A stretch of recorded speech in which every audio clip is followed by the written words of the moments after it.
What's a pet peeve that I have? Something that bothers me more than it does others. What's a marketing scheme that I'm just more of a sucker to fall for than the next person? What excites me that doesn't really draw a lot of passion out from the next person? Let's start looking into the self. Today, we discuss self-awareness. In our last section, we thought intuitively about what is normal. We also know that if some things are normal, something else then is not normal by comparison and can slip through the cracks.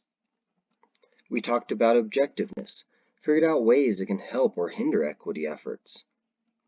We went deeper on power, engaged with it, hopefully became more confident thinking and talking about power dynamics. We not only reflected on the use of history, but also touched on historiography as well. Lastly, we came to terms with many of the reasons why privilege is so tricky and hard for so many of us to pin down. So we're ready to talk about self-awareness, right? Or maybe what we really want to do is jump ahead and start learning and engaging with other peoples, cultures, to immerse ourselves in diversity. That's the point of all this, right? Yes, to a point it is. We are building ourselves up to engage with others with different life situations and circumstances than our own to provide better services, representation, outcomes, and so on. We start with the self for two reasons. For one, other cultures, ways of living. This all falls outside the scope of this series as this will differ for every organization and community. There is nothing I can provide that the people themselves can't already offer. For two, if our goal is to meaningfully engage with others, we actually do that better if we know ourselves first. Let's explore more about this. Self-awareness is integral to making connections with others. We need to know and understand what our life experiences are if we're to effectively listen and learn about the life experiences of others. Otherwise, we'll define our life experiences as normal and others' experiences as varying degrees of different from us. We look at what our personal, individual strengths, biases, motivations are, even the kinks in our armor, the things that throw us off balance. Where we know we are competent and knowledgeable, we give grace to those who aren't. For example, most people don't know the ins and outs of local government, and that's okay. Where we have our biases, we know to pause and think things through before acting, to not trust our knee-jerk reaction. We keep in mind our motivations so that we can make room for others' interests and goals, knowing that what drives them may be different than us. Same too with thoughts, feelings, and hopes. The more we monitor ourselves, the less we'll make assumptions, because you know what they say about assuming. It is about being genuine and intentional. When we are self-aware, we bring our best, most effective, most competent version of ourselves to the table. It is easier to engage with people from unfamiliar backgrounds, values, and beliefs when we are at our best than it is to engage with people from familiar backgrounds, values, and beliefs when we are falling short of our potential. We'll cover a few tools related to equity to help with our self-awareness. One common test is measuring implicit biases, with the most well-known and free version online being the Harvard Implicit Association test. Implicit bias refers to our subconscious, to how we act and feel without knowing it. For example, if we have a phobia of, say, spiders, our bodies may tense up when we see a spider even before we have the time to think in our heads, oh, that's a spider. I don't want to go near it. From smiling or frowning when we thought we had a poker face, to someone catching our amused or frustrated tone we didn't realize we were sharing, implicit bias can be subtle. And it can also be pretty flagrant too. The test focuses on our reaction speed, how quickly we can associate certain groups with positive or negative descriptions. If we have less bias, we'll react quicker. If our subconscious is getting in the way, it can slow us down, even for a moment. It's important to keep in mind that implicit bias tests are impacted by several environmental factors, and that's the point. Our subconscious can be changed based on what we just watched, what kind of day we were having, who we just spoke to. Do not treat any results as locked in stone, as a judgment of how we feel all of the time. It is a snapshot in that moment, and by exposing ourselves more and more to groups in a positive light, it can and will change the results. There are many ways we can look at our different kinds of privilege.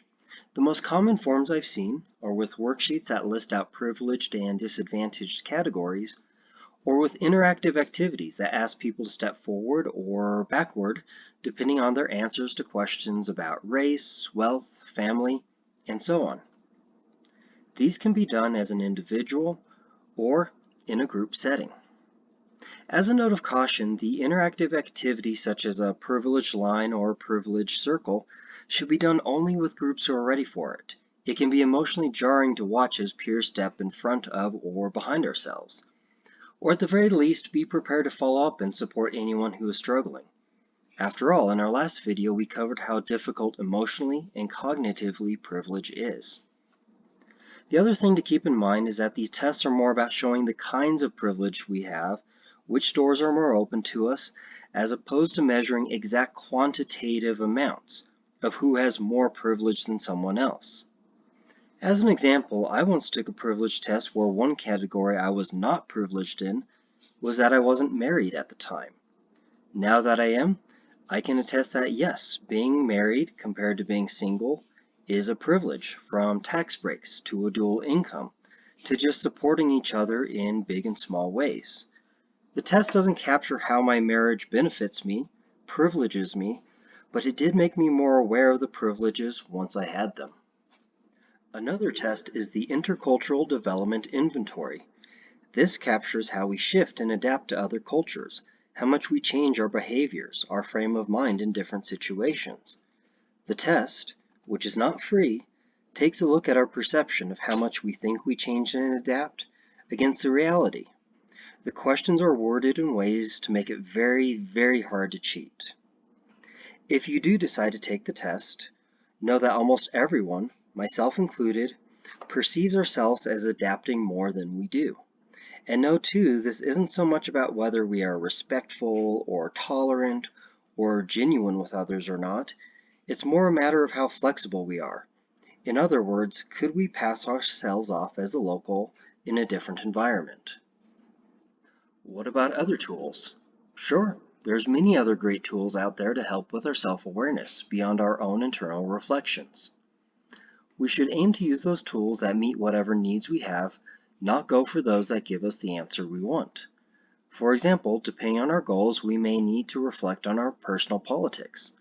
There are tools for that. Aim to find the tool that best matches how politics plays into our equity efforts, not the one that will give us the answer to reaffirm what we already know. And remember that tools are not created equal.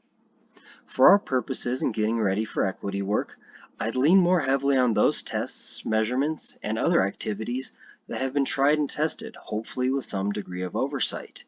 And if we still have time after that, then we can figure out which famous celebrity we're most like. For our optional exercise, we internalize. To get to a place where we can implement equity, we ask, what is our role? Which piece of the puzzle are we? Are we a visionary? Are we a doer? Are we a specialist or generalist? This is not a question to definitively answer right now. What matters right now is that we are not going to be everything for everyone all the time. Internalize that we are carving out what our individual part is, and then we will act. If we wish to go advance, it's just keeping self-awareness more top of mind. Whenever we find ourselves feeling lost, confused, angry, sad, even happy or rolling on the floor laughing, ask ourselves why. If we already think we know the answer, ask again. Double check. We may find that the reason we thought we were happy or frustrated might not be the full picture. If we make a habit of it, it becomes more and more intuitive, and we learn more and more over time. Up next, we move from self-awareness to self-mastery.